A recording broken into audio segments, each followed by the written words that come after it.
त्यांच्या वतीने मी आपल्या मुंबईच्या सगळ्या पत्रकारांचे मीडियाचे स्वागत करतो।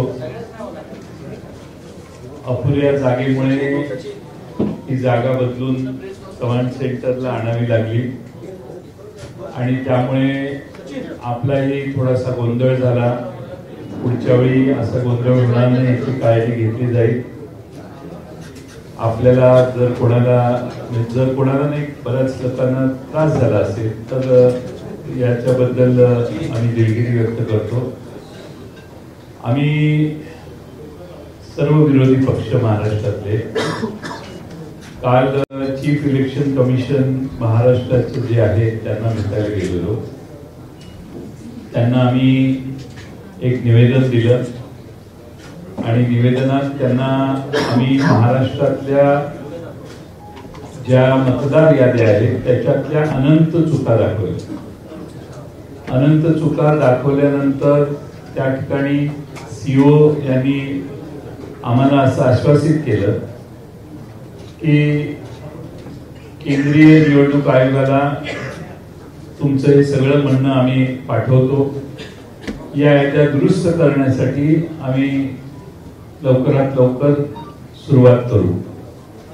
दुसऱ्या बाजूने महाराष्ट्र निवडणूक आयोग जो आहे, राज्य निवडणूक आयोग, त्यांच्या काही जबाबदाऱ्या आहेत असं त्यांनी सुचवल्यामुळं आज त्यांचे प्रश्न आणि दोघांचे प्रश्न म्हणून आज आम्ही त्यांची भेट घेतली। कालच्या प्रमाणे सर्वच विरोधी पक्ष नेते त्या ठिकाणी गेले।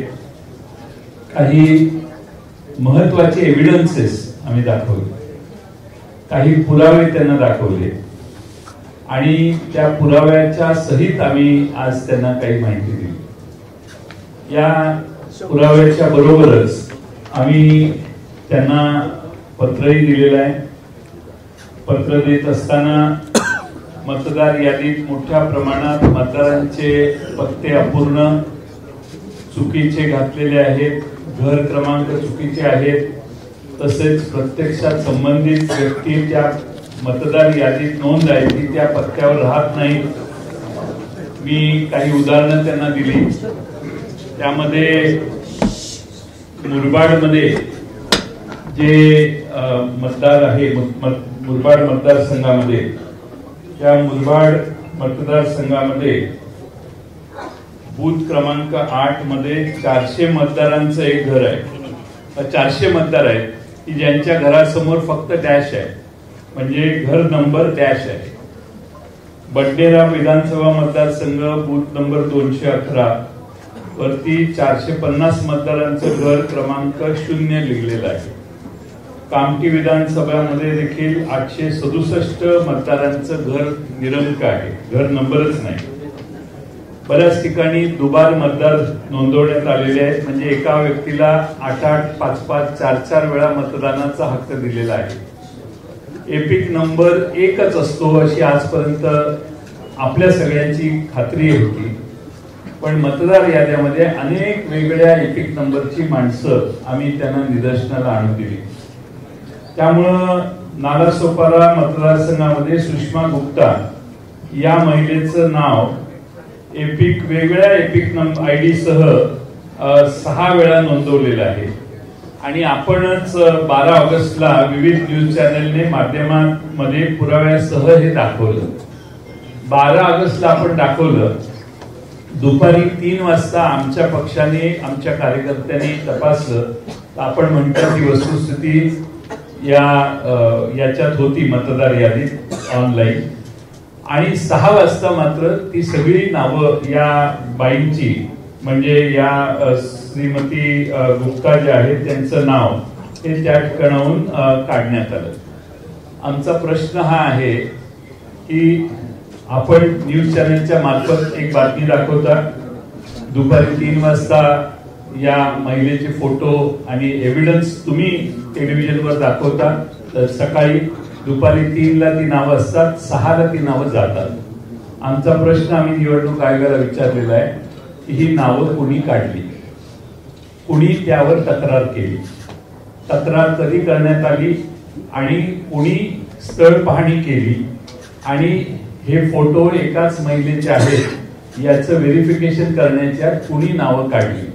आमचा दावा असा आहे आणि आमचा समज व्हायला लागलेला आहे की राज्य निवडणूक आयोग किंवा केंद्रीय निवडणूक आयोगाचा सर्व्हर हा महाराष्ट्रात दुसरा कोणीतरी चालवतो असा आमचा आता अनुभव व्हायला लागलेला आहे. आणि दुसरा कोणीतरी परस्पर या मतदार याद्यांमध्ये नावं घालतो, मतदार याद्या उघड झाल्या की नावं काढतो. राज्य निवडणूक आयोग असो किंवा केंद्रीय निवडणूक आयोग यांच्या हातात काही नाही आहे, कुणीतरी बाहेरच ही सिस्टीम ऑपरेट करतंय असा याचा अर्थ आहे. आम्ही त्याचबरोबर त्यांना हेही दाखवलं की एकाच पत्त्यावर अनेक नोंदणी आहेत. आता मध्य विधानसभा नाशिक इथं घर क्रमांक 3829 या घरामध्ये 813 मतदारांची नोंद आहे. पुणे कॅन्टोन्मेंट मतदारसंघात बूथ क्रमांक 30 मध्ये घर क्रमांक 226 या घरात 869 मतदारांची नोंद आहे. आणि सगळ्यात महत्वाचं म्हणजे दर तासाला मतदार यादी जाहीर होते. किती पुरुषांनी मतदान केलं, किती महिलांनी मतदान केलं हे दर तासाला जाहीर होतं. विधानसभेला या सिस्टीम पूर्ण मोडण्यात आल्या आणि संध्याकाळी 5 नंतर कुणी किती मतदान केलं हे कधीच जाहीर करण्यात आलं नाही. एकदम दुसऱ्या तिसऱ्या दिवशी फायनल टॅली जाहीर करण्यात आली. हे पारदर्शकतेच्या प्रक्रियेच्या विरोधात आहे. आणि आम्ही विधानसभेला ज्या मतदार याद्या पाहिल्या, ज्या मतदान याद्यांनी हा निकाल आला त्याच मतदार याद्या जर स्थानिक स्वराज्य संस्थात वापरले जाणार असतील तर हा प्रचंड घोळ तसाच पुढे चालू राहतोय. आणि म्हणून आम्ही राज्य निवडणूक आयोगाला आणि केंद्रीय निवडणूक आयोगाचे प्रतिनिधी सीओ यांना मागणी केली की या मतदार याद्या दुरुस्त केल्या पाहिजेत. ताबडतोबीने त्या दुरुस्त करा. तुम्ही 3 दिवस 4 दिवस वाढवून मुदत हे चालणार नाही. किमान या मतदार याद्या पूर्ण तपासा. जे ज्या घरात राहत नाहीत त्यांची नावं त्यातून काढून टाका. बोगस मतदान काढून टाका. एक आमदार परवाच जाहीरपणाने सांगितलं त्यांनी की 20,000 मतदार मला बाहेरून आणावे लागले, ते मी आणले आणि मग माझा विजय झाला. हे विरोधी पक्ष सत्ताच असणारे आमदारच जाहीरपणाने सांगतायत. याची नोंद घ्या हे आम्ही त्यांना सांगितलं. मी आपल्या सर्वांचं स्वागत करतो आणि पुढं माननीय बाळासाहेब थोरात साहेब काँग्रेस पक्षाचे ज्येष्ठ नेते यांना विनंती करतो की त्यांनी या ठिकाणी त्यांचं मनोगत व्यक्त करावं. माननीय जयंतरावांनी आपल्याला सविस्तर पद्धतीने काही गोष्टी सांगितलेल्या आहेत. काल आम्ही केंद्रीय निवडणूक आयोगाचे सीओ त्यांना आम्ही भेटलो. आज राज्य निवडणूक आयोगाला भेटलो. विधानसभेच्या वेळेस ज्या मतदार याद्या होत्या त्याच्यामध्ये प्रचंड दोष होते. आम्ही त्याच कालखंडामध्ये योग्य वेळी योग्य ठिकाणी हे सांगितलं होतं की याच्यामध्ये दोष आहेत. त्याचं काहीही उत्तर आम्हाला आलेलं नाही. निवडणूक झाली त्या दोषासहित झाली. असे काही दोष की जे माननीय जयंतरावांनी सांगितलं की 20,000 मतदार हे बाहेरून आणून मी मतदान करून घेतलं हे आता आमदार सांगतायत. असे दोष आहेत. काहींचे नाव वगळले गेले, काहींचे परत नाव ते दिसत आहेत, पत्ते चुकीचे आहेत, एका घराच्या नावावर अनेक आहेत. माझं एखादं कॉलेज आहे किंवा माझे कॉलेजचं हॉस्टेल आहे, त्या कॉलेजचे बाहेरून राज्यातून आलेले देशातून आलेले मुलं सुद्धा माझे मतदार. असं होणार असलं निवडणूक आयोग ते मान्य करून घेणार असेल आणि ते मी शेवटच्या क्षणापर्यंत आणि ही तक्रार करून त्याची दखल नाही अशी अवस्था. या असे अनेक घोटाळे घेऊन ही मतदार यादी विधानसभेची होती. आता ती खरं जे विधानसभेची निवडणूक झाल्यानंतर 1 जुलैला तुम्ही आता या राज्य आयोगाला दिलेली, त्या अगोदर कोणतंही पुनर्विलोकन जे असतं ते 6-7 महिन्यामध्ये करण्यात आलेलं नाही. कोणत्या दुरुस्त्या करण्यात आलेल्या नाही. पुन्हा नवीन नावं नोंदण्याकरताची मोहीम करण्यात आली नाही. आणि त्यामुळे सगळ्या दोषासहित 1 जुलैला ती मतदार यादी ही राज्य आयोगाला दिलेली आहे. आणि म्हणून आमचं असं इच्छा होती की हे चुकीचं, हे दुरुस्त तुम्ही केलं पाहिजे होतं, केलेलं नाही. ती जबाबदारी केंद्रीय आयोगाची होती, निवडणूक आयोगाची. त्यांनी काहीच केलेलं नाही. आता राज्य निवडणूक आयोग म्हणतो आमची जबाबदारी नाही. आता ह्या घोळामध्ये तशी त्या दोषी असलेली पूर्णपणे यादी ही मतदानाला जाणार आहे, या निवडणुकीला सामोरं जाणार आहे. ही काही निकोप निवडणूक आहे असं मानण्याचं कारण नाही. यामुळं हे खरं आहे की माननीय राहुलजी गांधी यांनी हे विषय देश पातळीला घेतलेले आहेत. त्याच्यात महाराष्ट्राचा उल्लेख त्यांनी केलेला आहे आणि त्या मांडत असताना जो मुद्दा माननीय जयंतरावांनी मांडला की हे कुणीतरी दुसरे ज्यांचे पासवर्ड दुसरीकडे दिलेले आहेत ते हे सगळे हँडल करतायत ऑनलाईन पद्धतीनं असं सुद्धा दिसतंय. हे पुराव्यासह माननीय राहुलजींनी दाखवलेलं होतं. ही वस्तुस्थिती याच्यावर निवडणूक आयोग उत्तर सुद्धा द्यायला तयार नाही अशी अवस्था आहे. आणि म्हणून आम्ही या बाबतीत केंद्रीय निवडणूक आयोग आणि राज्याचा निवडणूक आयोग या दोघांनाही भेटलो, एकत्रित बैठक केली, परंतु आमचं काही समाधान त्यामध्ये झालेलं नाही. त्यांनी स्पष्टपणे काही उत्तर आम्हाला दिलेलं नाही. ही वस्तुस्थिती आहे आणि हे सगळं घेऊन आम्ही निवडणुकीला स्थानिक स्वराज्य संस्थेच्या निवडणुकीला सामोरं जाणं हे अत्यंत चुकीचं आहे आणि हे माझ्या मते जनतेला सुद्धा मान्य नाही झालं पाहिजे. निकोप निवडणूक हा आपला पाया आहे लोकशाहीचा, तोच उद्ध्वस्त करण्यास निघालेला आहे. याच्यामध्ये पूर्णपणे राजकीय हस्तक्षेप असले पाहिजे असं आम्हाला वाटतंय आणि म्हणून आम्ही ही भेट आम्ही घेतलेली आहे.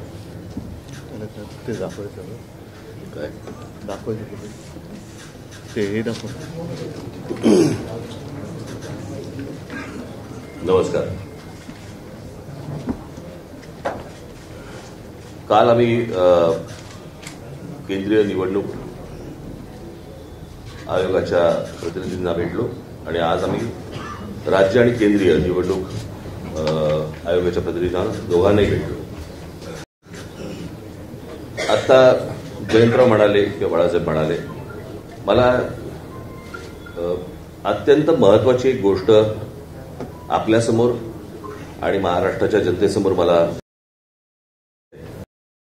की निवडणूक ही गोष्ट म्हटल्यानंतर राज्य आले आणि निवडणुकांना मतदान करणारा महाराष्ट्रातला मतदार आला. निवडणूक आयोग ही फक्त निवडणुका घेतात, कंडक्ट करतात, परंतु राजकीय पक्ष हे निवडणुका लढवतात. आणि राजकीय पक्षांना जर समजा निवडणूक आयोग ज्या मतदार याद्या आहेत या जर समजा दाखवतच नसेल तर मला असं वाटतं की पहिला घोळ इकडे आहे की आम्ही तुम्हाला याद्याच नाही दाखवणार. म्हणजे मी आता तुमच्याकडे 2024च्या निवडणुका अगोदर आणि 2024च्या निवडणुका झाल्यानंतर अशा मी तुम्हाला 2 याद्या मी तुम्हाला फक्त आता दाखवणार आहे.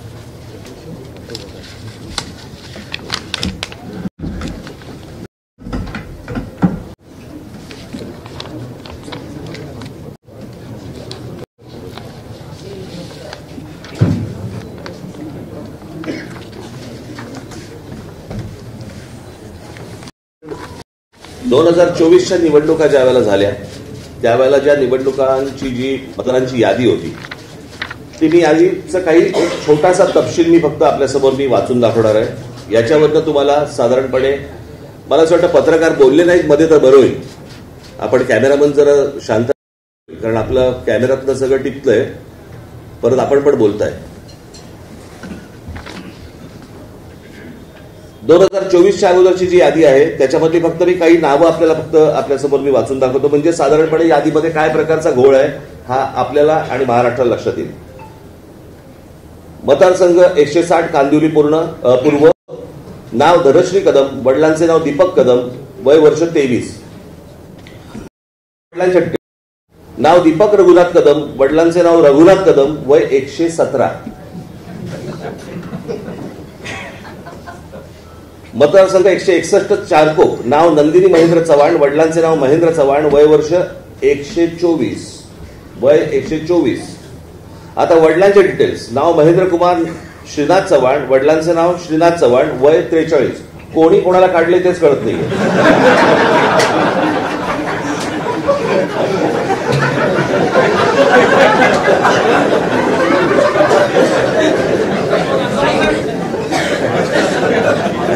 विषय गंभीर आहे.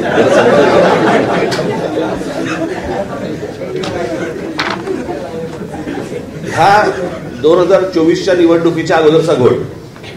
2024 नंतर त्यांनी त्यांच्या वेबसाईटवरती यादी जाहीर केली, ज्याच्यामध्ये फक्त नावं आहेत, फोटो नाही, पत्ता नाही, काही नाही. आणि मग काल आम्ही जेव्हा केंद्रीय निवडणूक आयोगाशी बोलत होतो की नाही हे राज्य निवडणूक आयोगाकडे येतं. आता राज्य निवडणूक आयोगाकडे आम्ही भेटल्यानंतर राज्य निवडणूक आयोग म्हणते हे केंद्रीय निवडणूक आयोगाकडे येतं. दोघेही प्रतिनिधी हे केंद्रीय निवडणूक आयोगाचेच प्रतिनिधी आहेत. आणि म्हणजे महाराष्ट्रातल्या राजकीय पक्षांना या संपूर्ण मतदार याद्या न दाखवण्याचं याच्यातनं काय मिळणार आहे तुम्हाला? यातनं फक्त घोळ होणार आहेत. आणि आता आम्ही फक्त त्यांच्यासमोर एवढंच सांगितलं की या मतदार याद्या जोपर्यंत सुधारणा होत नाही, तुमची सुधारणा होत नाही, तोपर्यंत निवडणुका तुम्ही घेऊ नका. आता साधारण आपण जर समजा महानगरपालिकेच्या किंवा स्थानिक स्वराज्य संस्थांच्या निवडणुका जर समजा आपण पाहिल्या तर गेल्या 5 वर्षामध्ये निवडणुका झालेल्या नाहीयेत. मग जर 5 वर्ष जर समजा या निवडणुकांमध्ये गेलेली असली तर मग याद्या सुधारण्यासाठी अजून 6 महिने गेले तर काय फरक पडतो? असं वाटतं की या याद्या सुधारल्याशिवाय त्यांनी निवडणुका घेऊ नये, हेच आज आम्ही त्यांना सर्वांनी सांगितलेलं आहे. म्हणजे त्यांनी आता काहीतरी काल आमची भेट झाल्यानंतर त्यांनी एक नोटिफिकेशन काढलं आणि त्याच्यामध्ये आम्हाला राजकीय पक्षांना 8 दिवस दिले. म्हणजे हे 6-6, 8-8 महिने काम करणार आणि राजकीय 8 दिवसामध्ये यांना सगळ्या छाननी करून द्यायची, कसं शक्य आहे? आठवतो काल जो त्यांनी काय नोटिफिकेशन काढले ते एकतर रद्द करायला आम्ही त्यांना सांगितलेलं आहे. आणि आज आम्ही त्यांना सांगितलं की या निवडणुका तुम्ही उद्या ते काय याच्यावरती निर्णय करतायत हे आम्ही 1-2 दिवसात पाहू. आणि त्याच्यानंतर मला असं वाटतं सर्व राजकीय पक्ष मिळून आम्ही एका निर्णयापर्यंत येऊ. तो निर्णय तुम्हाला अजून 2-3 दिवसांनी सांगू. ठीक आहे, धन्यवाद.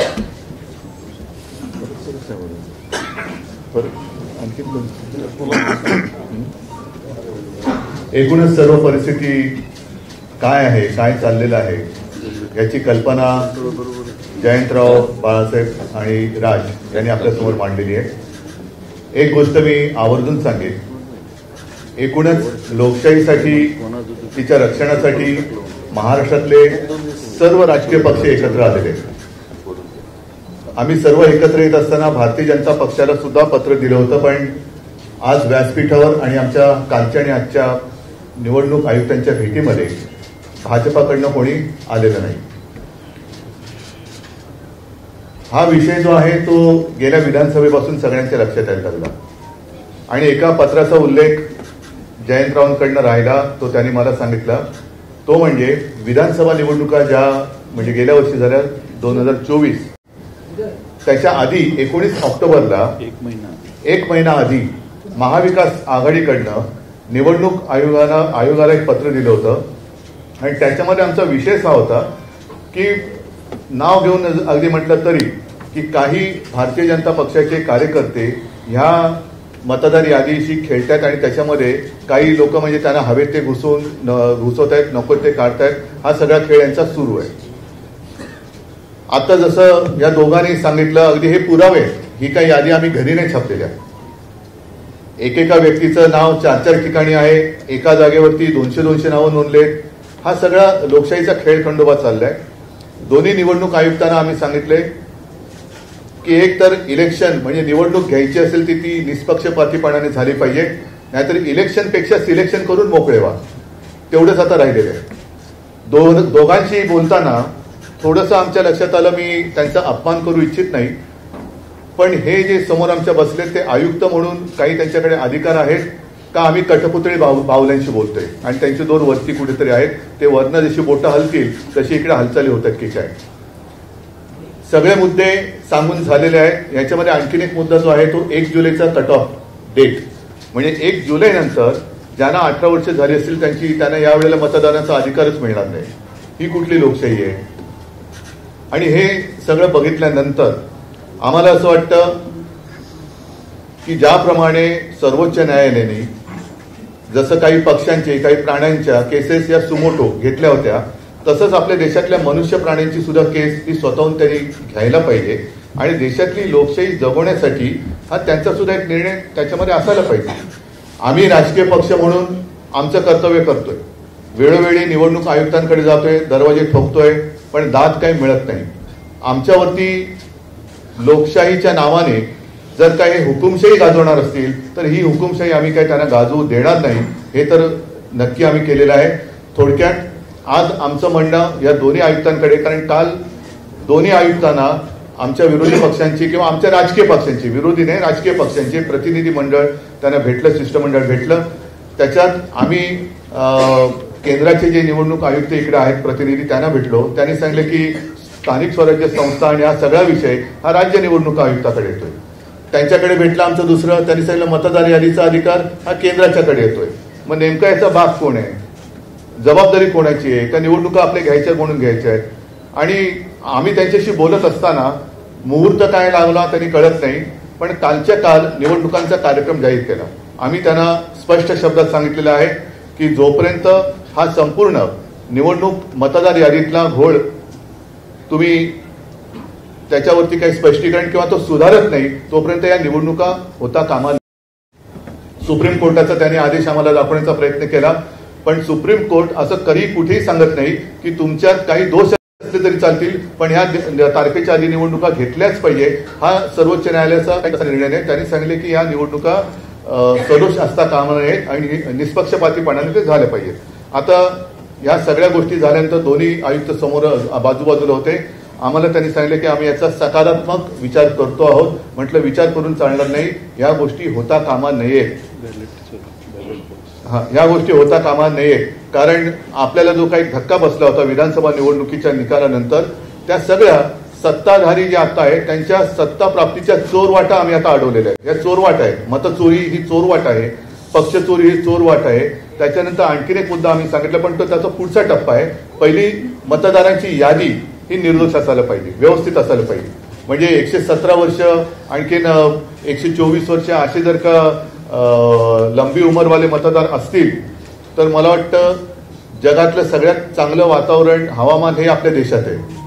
कारण इकडे लंबी आयु दीर्घायुष्य भव म्हणतात ना, तसं झालेलं आहे. थोडक्यात एक तर निवडणूक आयोगाने एक स्वीकारलं पाहिजे की त्यांचा पुनर्जन्मावरती तरी विश्वास असला पाहिजे, आणि नाही तर जे मतदार हयात आहेत आणि त्यांचा मतदाराचा अधिकार हा हिरावून घेतलाय, डिलीट केलेला आहे, मग त्यांच्यावरती सदोष मतवधाचा गुन्हा दाखल करावा का. आणि पुढचा विषय जो आम्ही सांगितलाय तो याच्या पुढचा येईल, तो म्हणजे आता पहिला ईव्हीएम वरती आमचा आक्षेप आहेच. ईव्हीएमचा आक्षेप कमी पडतोय की काय, म्हणून आता मुंबई महापालिकांच्या निवडणुका सुद्धा ईव्हीएम वरती तर घेतल्या जातच आहेत, पण व्हीव्हीपॅट पण त्याच्यात ठेवणार नाही. हाही मुद्दा एक महत्वाचा आहे. म्हणजे तुम्ही काही पुरावेच ठेवायचे नाही. जर का तिथलं व्हिडिओ रेकॉर्डिंग मागितलं तर व्हिडिओ रेकॉर्डिंग द्यायचं नाही. मतदार यादीमध्ये सगळा गोंधळ करून ठेवायचा. मतदार याद्या मागितल्या तर ते देत नाही. आणि म्हणून म्हटलं की ही काही लोकशाही तुम्ही हुकुमशाहीच्या पद्धतीने चालवत असेल तर ती आम्ही कदापि मान्य करणार नाही. शिष्टमंडळाने जे मुद्दे उपस्थित केलेले आहेत त्यामध्ये जर येत्या काळामध्ये निवडणूक आयोगाकडून सुधारणा नाही झाली तर तुमचं पुढचं पाऊल काय असणार? पुढचं पाऊल पहिलं आजचं पाऊल लोकांसमोर जाऊ द्या. त्याच्यानंतर घाईघाई करण्याची आवश्यकता नाहीये. 2 दिवसात ते सांगतो म्हणाले. सकारात्मक विचार त्यांचा, त्याला ते सकारात्मक कशाला म्हणतात ते त्यांच्या उत्तरातनं कळेल.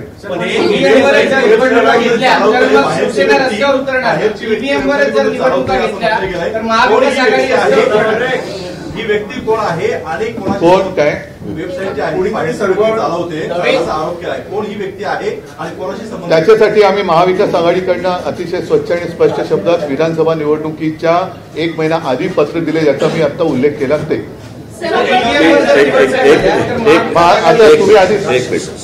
तुमच्या पहिल्या प्रश्नाचं उत्तर देतो जे जयंतरावांनी त्यांच्याकडे मांडलं. ते पहिली गोष्ट म्हणजे ज्या वेळेला तुमच्याच चॅनलवरती, तुमच्या म्हणजे तुमच्या नाही चॅनलवरती ज्या वेळेला एक बातमी येते अशा अशा प्रकारच्या खोट्या यादीची, आणि त्याच्यानंतर ती 6 वाजता गायब होते. ती 6 वाजता गायब होते का, त्याच्यावरती त्यांनी विचारलं की तुमच्याकडे कोणी तक्रार दिली का, काही दिली का. त्या संपूर्ण बातमीबद्दल किंवा त्या यादीबद्दल निवडणूक आयोगाला काहीच माहित नाही. केंद्रीय निवडणूक आयोग आणि राज्य निवडणूक आयोग ते म्हणाले की आम्हाला ह्यातलं काहीच माहित नाही, माहिती घेऊन सांगतो. ते म्हणाले आम्ही माहिती घेऊन सांगतो. आता प्रश्न असा आहे की त्यांच्या वेबसाईटवरनं गायब झाले ज्या तुमच्या चॅनलवरती दाखवले गेले आहेत. मग जर समजा त्या चॅनलवरती दाखवल्यानंतर जर त्या याद्या गायब होत असतील आणि निवडणूक आयोगाला जर समजा ती गोष्ट माहिती नसेल तर मग हे कोण करतंय, हे कोण काढतंय आणि कोण घालतंय, हा तो प्रश्न आहे. आणि ही गोष्ट त्यांना विचारली गेली. त्याच्यावरती ते बोलले की आम्ही चौकशी करून सांगतो. पत्र दिलं महाविकास आघाडीने विधानसभा निवडणुकीच्या 1 महिना आधी त्या पत्राला कुठलाही प्रतिसाद आयोगाकडून मिळाला नाही असं तुमचं म्हणणं आहे. मग जर त्या पत्राला जर प्रतिसाद मिळाला नसेल तर आता तुम्ही सगळी एक्सरसाइज करताय, त्याला प्रतिसाद मिळेल कशावर? 12 ऑगस्टला आम्ही 19 ऑक्टोबरला हे पत्र कार्यालयात नेऊन दिलेलं आहे. केंद्रीय आणि त्यांना भेटलोही. आमचे प्रतिनिधी म्हणून जितेंद्र रावळजी स्वतः जाऊन तिथं 2-3 जण जाऊन भेटले, त्यांना हातात दिलं, पण त्याचा कोणताही कॉग्निजन्स त्यांनी घेतला नाही. आणि केंद्रीय निवडणूक आयोगालाही हे पत्र पाठवण्यात आलेलं 1 महिना आधी विधानसभेच्या. आणि त्यात कॅटेगरिकली म्हटलेलं आहे की सोयीची नावं ठेवतायत, गैरसोयीची नावं काढतायत, खाली कार्यकर्त्यांना सूचना दिल्या आहेत, हिरव्या पेनाने टिक करा, सोयीची असतील ती, गैरसोयीची असतील ती लाल पेनाने टिक करा, लाल पेनाची नावं उडवण्याचा कार्यक्रम झाला. हे आम्ही सर्रासपणाने आधी 1 महिना आधी त्यांना, कारण हे चाललं होतं ग्रासरूट लेवलला आणि कुणीतरी हे मॉनिटर करत होतं, हे कळत होतं आम्हाला, म्हणून आम्ही तक्रार केली. पण निवडणूक आयोगाने कोणता प्रतिसाद दिला नाही. निवडणूक आयोगाची स्टाईल अशी आहे की कोणी कुठल्याही राजकीय पक्षाने तक्रार करायची, ती त्यांना बासनात गुंडाळून ठेवण्याची त्यांची प्रथा दिसते. आता हे महाराष्ट्रात चालून देणं शक्य होणार नाही, कारण प्रत्येक वेळेला या अशा कृतीने सगळ्या कृत्या अशा करायच्या आणि निवडणुका वेगळ्या दिशेने न्यायच्या असा महाराष्ट्रातल्या जनतेला वाटतंय. आणि म्हणून त्याच्यासाठी आम्ही आज एकत्रितपणानं आपल्याला निवडणूक आयोगाला सगळी माहिती दिलेली आहे. माझ्याकडे हे सगळे पुरावे आहेत. घर डॅश आहे, 0 नंबर आहे. एक मिनिट जेंद्र, ती फक्त यादी एकदा वाचून नका, एकेका घरात किती. आता फोटो मगाची तुम्ही दाखवलेत ना, त्या माझ्या हातात बाकी ते जरा आपण ऐका. आता ही सुषमा गुप्ता, नालासोपारा मतदारसंघ, या बाईचं नाव दुपारी 3ला होतं, 6ला गेलं. कुणी काढलं हा प्रश्न आम्ही विचारला. 12 ऑगस्टला झालेली ती घटना आहे, पण अद्यापपर्यंत त्यांना माहित नाही की हे त्यांनी चौकशी केली नाही निवडणूक आयोगाने की हे का झालं, कसं काढलं, कुणी काढलं. हे मुरबाड मतदारसंघात मतदार घराच्या पुढं नुसता डॅश लिहिलाय, घर क्रमांक नाही, नुसता डॅश असणारी 400 मत आहेत. दुसरं पुढं त्यांनी त्याच पद्धतीने पुणे कॅन्टोन्मेंट मध्ये एका याच्यात 869 घर आहेत, 869 मतदार आहेत एकाच ठिकाणी, याची तक्रार केली आम्ही. मध्य नाशिक मध्ये 813 मत आहेत. हे सगळे पुरावे आहेत ना याला जोडलेले, असं मोकळं बोलत नाही, विथ एव्हिडन्स आहे. 813 3829 नाशिक मध्य मतदारसंघातलं घर आहे. त्या घराचा नंबर आहे 3829 आणि 813 वोटर्स हे एका घरात दाखवण्यात आलेले आहेत. बडनेराला 0 क्रमांक, घर क्रमांक 0 असे 0 मतदार असणारे, मगाशी मी आकडा सांगितला तेवढे हे आहेत, एव्हिडन्सेस आहेत आमच्याकडं. असं नाही की हवेत बोलतोय. त्यामुळे काही मी ऐकलं. आता याच्यात विशेषतः अशोक पवार यांचा जो मतदारसंघ आहे शिरूरचा, त्यांना केसनन गावात त्यांनी काही ऑब्जेक्शन घेतले.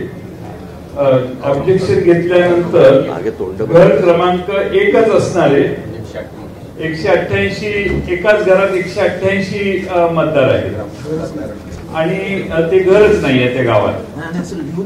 आणि तसं लिहून त्यांनी लेखी तक्रार केल्यावर तिथल्या निवडणूक प्रतिनिधींनी सांगितलं की त्या मतदारांची प्रायव्हसी डिस्टर्ब होते आणि म्हणून आम्ही तुम्हाला ही माहिती देऊ शकत नाही. त्याच्यामध्ये शेवटी कायदा जो आहे तो कायदा काय सांगतो, कायदा त्यांनी असं लिहिलेलं आहे की मतदार यादीत समाविष्ट करण्यात आलेल्या मतदारांची माहिती गोपनीय स्वरूपाची आहे. त्यामुळे सदर मतदारांची माहिती ही व्यक्तिगत माहिती आहे. सदर कागदपत्रांची माहिती इतरत्र प्रसिद्ध होऊ नये या कारणाने संबंधित मतदारांची परवानगी शिवाय आपणास उपरोक्त माहिती पुरवता येत नाही. आता कायदा आहे, कायद्यामध्ये काय म्हटलंय, आम्ही तो कायदाही दाखवला निवडणूक आयोगाला. साधारणपणे 32 नंबरचा कायदा आहे की कुणी कुठलाही हे मागितला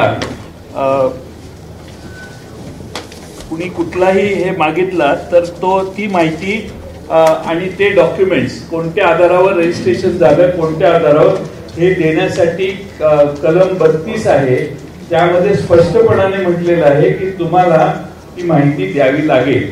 हा नियम कायदा आम्हीच निवडणूक आयोगाला आता कायदे सांगतोय, त्यांचे हे कायदे आहेत, ह्याप्रमाणे ते देऊ शकतात.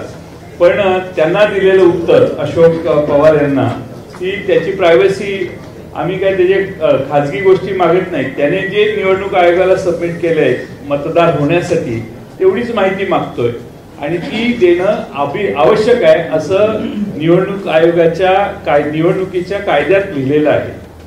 एक मिनिट येतोय आवाज? मला यातली फक्त एकच गोष्ट कळली नाही, समजली. जे निवडणूक आयोग आम्हाला सांगते किंवा केंद्रीय निवडणूक आयोग आम्हाला सांगते की मतदाराची यादी ही गोपनीय असते. मला असं वाटतं मतदान हे गोपनीय असतं ना. आपण कोणाला मतदान करतोय ही गोष्ट गोपनीय असते, मतदार कसा गोपनीय असेल? जर ऑनलाईन तुम्ही जर समजा सगळ्या याद्या समजा असतात याच्यापूर्वी दाखवले गेलेले आहेत तर ती गोष्ट गोपनीय कशी असेल? आणि दुसरी गोष्ट, तिथे सीसीटीव्ही कॅमेरा तुम्ही लावता जे नंतर तुम्ही 45 दिवसामध्ये डिलीट करता. जर तुम्ही बघू शकता, आम्ही नाही का बघू शकत? बरं, निवडणूक आयोग याला निवडणुका लढवायच्या नाहीयेत, निवडणुका आम्हाला लढवायच्या आहेत. जर आम्हाला ते मतदार कोण आहेत हे कळले नाहीत, म्हणजे मला एक गोष्ट या संपूर्ण प्रकरणामध्ये मी मगाशी आपल्याला सांगायचं राहिलं, माझी ही निवडणूक याच्यामधलं जे काही प्रॉब्लेम्स आहेत किंवा याच्यामधले जे घोळ आहेत याच्यावरची माझी ही दुसरी पत्रकार परिषद आहे. एक पहिली 2017ला झाली होती, मला असं वाटतं तुम्हाला माहिती असेल कदाचित. आणि त्यावेळेला पण मी ह्याच गोष्टी मांडत होतो की ह्या सगळ्या गोष्टी निवडणूक आयोग ही लपाछपी का करते. आता मगाशी आम्ही जेव्हा सांगितलं की एका ठिकाणी कुठे ते जिल्हा परिषदांच्या काही एक यादी आल्या. आता 2022ला ती फोटो सकट नावासकट सगळ्या याद्या आहेत 2022च्या. आणि आत्ताच्या ज्या याद्या आल्या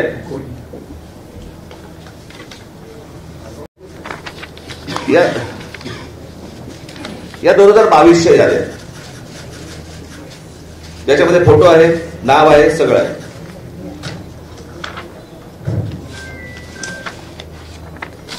या आता जिल्हा परिषदेच्या 2025च्या याद्या आल्या ज्याच्यामध्ये फोटो काढून टाकले. हे सगळं निवडणूक आयोग स्वतः करतंय. हे का करतंय? जर समजा पारदर्शकता समजा ते आणतायत असं म्हणतायत किंवा आहे असं म्हणतायत जर निवडणुकांच्या प्रोसेसमध्ये, तर मग ह्या सगळ्या गोष्टी हे का करतायत आणि कशासाठी हा घोळ घालतायत? काय बोल ना. देवांग दवे या व्यक्तीचा एक उल्लेख या वरच्या चर्चेमध्ये करण्यात आलाय. हा जो सगळा घोळ आहे याच्यावरचा जो अभ्यास आहे त्याच्या मागे या देवांग दवेचा काही हात आहे का?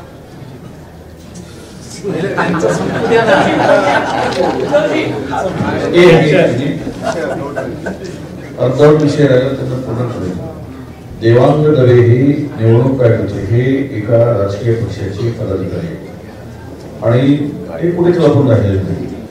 त्याच्याकडे जो कंत्राट दिला आहे डिलीट करायचं पण आहे ना एडिशनचं पण आहे. एडिशन दोन्ही काम तो करतो आहे वेबसाईटवर अधिकृतपर्यंत जाऊन. तर अधिकृत कंत्राट दिल्यामुळे वेबसाईट हाताळण्याचं काम त्याच्याकडे आहे आणि तिथूनच कदाचित घोळ असावा असा आमचा गोड समज आहे.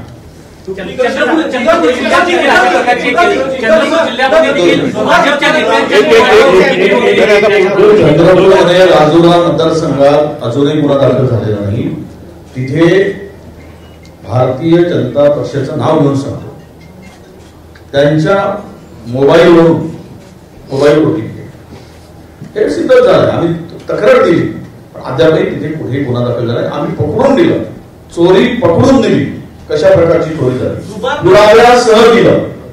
त्यामुळे आता ती कारवाई झाली नाही.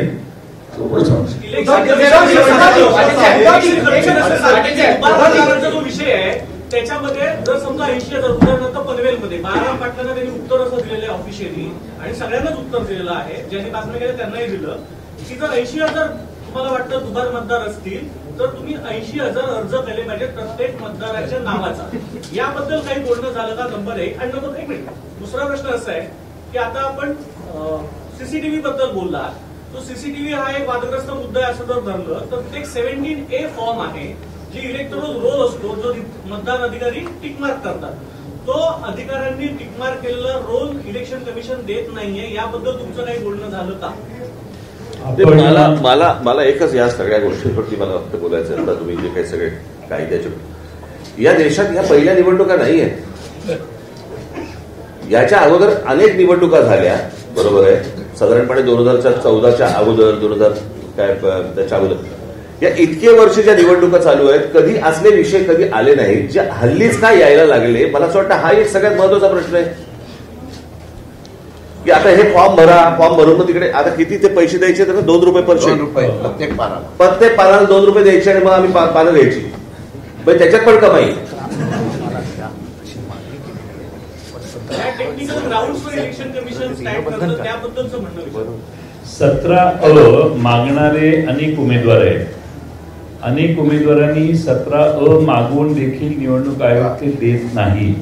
आता एक उदाहरण सांगतो की कोरेगाव विधानसभा मतदारसंघात शशिकांत शिंदे साहेबांनी विधानसभेच्या आधी अपील केलं. कलेक्टरने निर्णय दिला की ही 1,500 मतं आपण यादीत घ्या. तरी खालच्या अधिकाऱ्याने ते अपील मान्य झाल्यावर देखील त्याची मतदार यादीत नावं समाविष्ट झाली नाही. मी मगाशी जे सांगितलं की प्रायव्हसी डिस्टर्ब होते वगैरे त्यांनी उत्तर दिलं लेखी अशोक पवारांना. तर 32 नाही 33 रजिस्ट्रेशन ऑफ इलेक्ट्रॉल रूल्स 1960 33 नंबरचा आहे. Inspection of electoral rolls and connected papers. Every person shall have the right to inspect the election papers referred to in Rule 32 and to get attested copies thereof on payment of such fee as may be fixed by the Chief Electoral Officer. हा कायदा rule मध्ये आहे हे, तरी देखील त्यांना उत्तर दिलं की आम्ही देऊ शकत नाही. आणि सगळ्यात महत्वाचं असं आहे की ह्या सगळ्या गोष्टी जिब्रिश नावं तर आणखीन तो वेगळाच विषय आहे. हे सगळं आम्ही त्यांच्या निदर्शनाला आणले. आमची अशी अपेक्षा आहे की निवडणूक आयोग, राज्य निवडणूक आयोग आणि केंद्रीय निवडणूक आयोगाचे प्रतिनिधी या ठिकाणी जे आहेत सीओ, या दोघांनी निर्णय घेतला पाहिजे. या याद्या दुरुस्त केल्या पाहिजेत. दुरुस्त झालेल्या याद्यांवरच महाराष्ट्राच्या निवडणुका घेतल्या पाहिजेत हे आम्ही त्यांना निक्षून सांगितलेलं आहे. आणि राज्य निवडणूक आयोग हे आम्हाला म्हटले आम्ही याचा सकारात्मक विचार करू.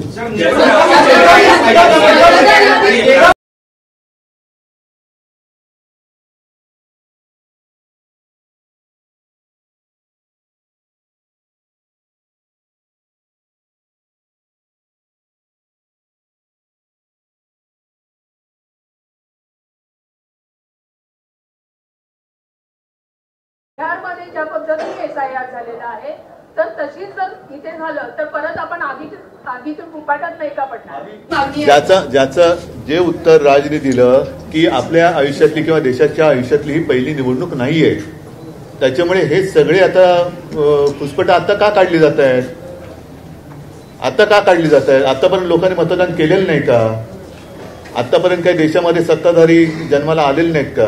तर आता हा जो काय खेळ चाललेला आहे हा सरळ सगळा हा खोटा कारभार चाललेला आहे. आणि म्हणून मला असं वाटतं आम्ही त्यांना जे काय सांगितले की जोपर्यंत या याद्यांमध्ये सुधारणा होत नाही तोपर्यंत निवडणुका घेऊ नये.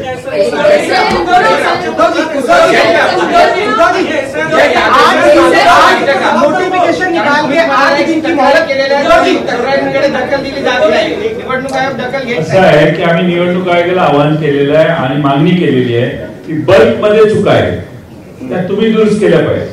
आता एखाद्या मतदारातील 8,000 चुका असतील तर त्या 8,000 चुका आम्ही सबमिट करायच्या इंडिव्हिज्युअली प्रत्येक ठिकाणी. याला मग किमान 1 महिन्याचा वेळ तर दिला पाहिजे. वेळ नसल्यामुळे तुम्ही 7 दिवसात आणि 8 दिवसात करा म्हटल्यावर कोणत्या एक तर तुमच्या याद्या डिजिटल नाहीये.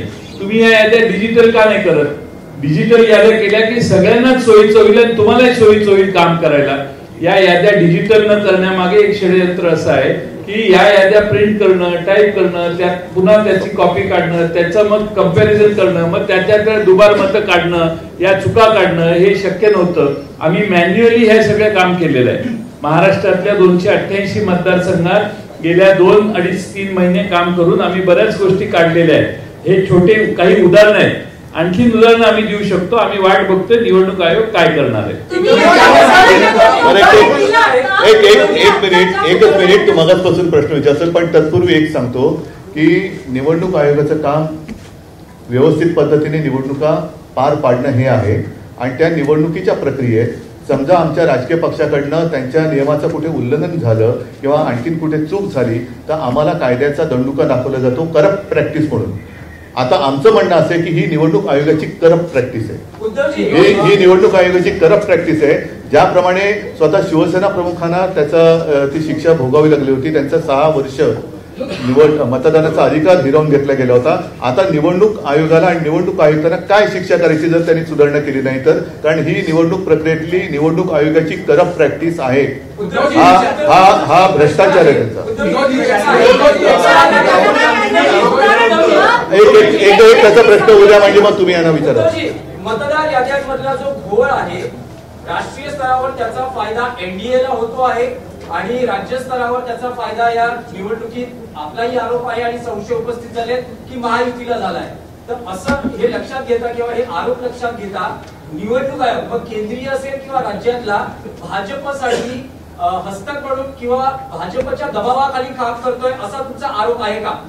त्याच्याबद्दल आम्ही स्पष्ट पत्र दिलेलं आहे, ज्याचा वारंवार आता उल्लेख झालाय की गेल्या विधानसभा निवडणुकीच्या आधी 1 महिना अगोदर एक व्यवस्थित स्पष्ट शब्दामध्ये पत्र दिले. त्याच्यात भारतीय जनता पक्षाचं नाव लिहून आम्ही ते पत्र दिलेलं आहे. आणि नसेल तर भारतीय जनता पक्षाने आज आमच्या शिष्टमंडळात घ्यायला पाहिजे. आज किंवा येऊ शकले नसतील तर त्यांनी सांगावं उद्या येतो, आम्ही सगळे मिळून जायला तयार आहोत. आता हा प्रश्न जो आहे हा चेंडू भाजपच्या कोर्टात आहे. त्यांचा जर का त्यांची जर का ह्याच्यात ढवळाढवळ नसेल तर त्यांनी आमच्या शिष्टमंडळात सामील व्हावं आणि आम्ही जी मागणी करतो ती त्यांनी करावी.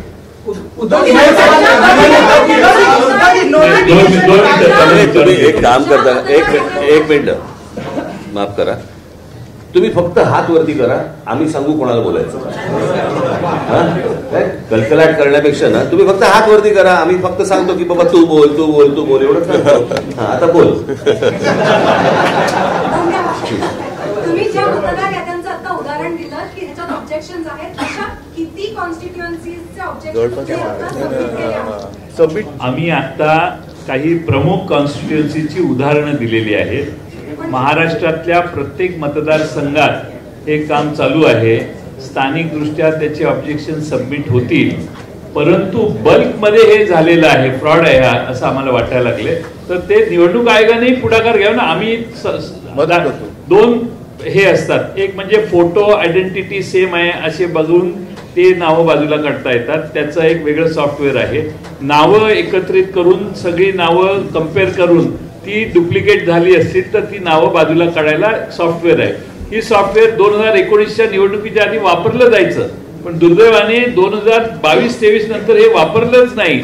तर आम्ही त्यांना कालच विनंती केली की हे सॉफ्टवेअर वापरा आणि हे डुप्लिकेशन जे आहे ते काढून टाका. त्यांनी केलं पाहिजे. एकच मी सांगतो, आमच्या लोकांनी त्या ठिकाणी जे ऑफिसर आहेत अधिकारी आहेत त्यांच्याकडे हरकती घेतलेल्या आहेत, पण ते सरळ सांगतात की आमच्या राज्य निवडणूक आयोगाला आम्हाला ह्या अधिकार किंवा आम्ही हरकती घेण्यामध्ये कुठल्याही प्रकारचा आम्ही काही हस्तक्षेप करू शकत नाही. हा फार मोठा गंभीर त्या ठिकाणी प्रश्न निर्माण झालेला आहे.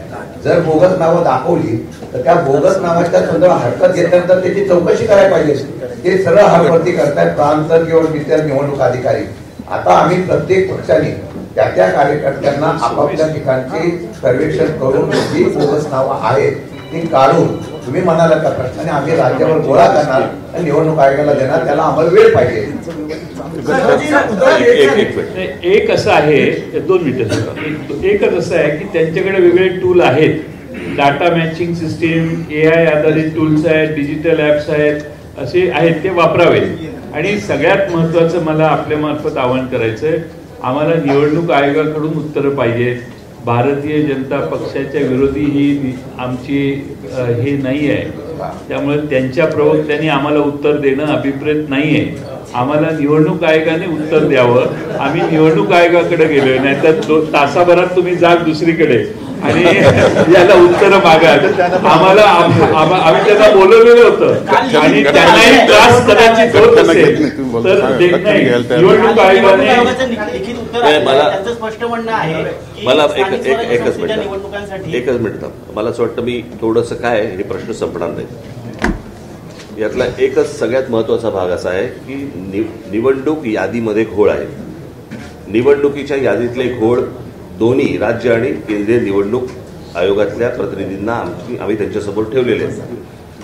ते सुधारले पाहिजेत आणि ते सुधारून विरोधी पक्षाचं समाधान झालं पाहिजे, सत्ताधारी पक्षाचं समाधान झालं पाहिजे, कोणाचंही. परंतु जे निवडणुका लढवतात मला असं वाटतं त्या राजकीय पक्षाचं समाधान झाल्याशिवाय त्यांनी निवडणुका घेऊ नयेत. आणि ही अत्यंत आमची रास्त मागणी आहे, याच्यात काहीच गैर नाहीये. मला असं वाटतं निवडणूक आयोगाने या गोष्टींचा विचार करावा. त्याच्यामध्ये इतर वेगवेगळे कायदे आणूच नाहीत. सोपी गोष्ट आहे ना ही. ह्याच्यामध्ये काही कॉम्प्लिकेटेड असण्याचं काही कारणच नाहीये. आम्ही काही क्लिष्ट काही विषय बोलतच नाही आहोत की बाबा आम्ही मतदार याद्या दाखवलेल्या आहेत, मतदार याद्यांमध्ये बाबा घोळ आहे. थांबा ना, मी पण आलोय पहिला. मतदार याद्यांमध्ये घोळ आहेत आणि मतदार याद्यांमधले घोळ त्यांच्या समोर ठेवल्यानंतर मला असं वाटतं की ते आणि राजकीय पक्ष यांनी मिळून या याद्या सुधारल्या पाहिजेत आणि याद्या सुधारूनच निवडणुकांना सामोरं गेलं पाहिजे. कारण जी लोक मतदान करतायत, म्हणजे जर समजा तुम्ही एक गोष्ट बघितली असेल, यातला एकच फक्त महत्वाचा भाग सांगतो की गेल्या 2024ची जी विधानसभा इलेक्शन झाली, या विधानसभा निवडणुकीनंतर 232 जागा या ह्यांच्या युतीच्या महायुतीच्या निवडून आल्या. 232. पण या 232 जागा निवडून आल्यानंतर देखील मला असं वाटतं तुम्ही सगळेजण त्याला विटनेस आहात, संपूर्ण महाराष्ट्रात सन्नाटा होता. ज्या प्रकारचा जल्लोष महाराष्ट्रामध्ये व्हायला पाहिजे होता त्या प्रकारचा जल्लोष महाराष्ट्रामध्ये नव्हता. हे कसलं द्योतक आहे. सर्वांना धक्का बसला, म्हणजे निवडून आलेल्यांना पण धक्का बसावा. पडलेल्यांना बसतोच, पण निवडून आलेल्यांना पण धक्का बसावा ही कोणती निवडणूक आहे. तर मला असं वाटतं की ह्या अतिशय सोपा विषय आहे. या सोप्या विषयामध्ये याद्या नीट कराव्यात आणि निवडणुकीला सामोरं जावं, एवढंच फक्त आमचं म्हणणं आहे. कारण हे काही प्रश्न थांबणार नाही.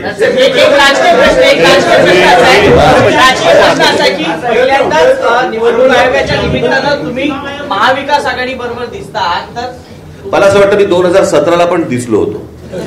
सर्वांनाच बोलवलं. प्रश्न असा आहे की मी तुम्हाला एकच गोष्ट सांगतो.